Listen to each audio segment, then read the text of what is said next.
దేవుని కోసం బతకగోరేవారు, దేవుని మెప్పు పొందగోరేవారు, దేవుని చిత్తము నెరవేర్చగోరేవారు, దైవ సేవ చేయాలనుకునే వారికి ఈ 3 చాలా కీలకం. అందుకు చెప్తున్నా. ఏబా వింటున్నావా? ఈ కీలకం యథార్థ హృదయం, కపటపు నడత పనికిరాదు, కాఠిన్యం పనికిరాదు, అవిశ్వాసం పనికిరాదు. ఈ 3 పనికిరాదు. మరి వీటి స్థానంలో ఏముండాలి? కపటత్వానికి ప్రతిగా యథార్థత ఉండాలి. యథార్థత లేకపోతే కోపం.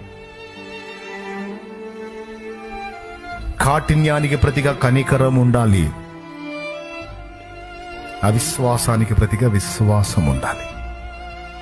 ఈ 3 కలిగి ఉన్నటువంటి బిడ్డలు దేవుని కృప పొందుతారు, దేవుని సమాధానం పొందుతారు, దేవుని సన్నిధి దమయందే కలిగి ఉంటారు.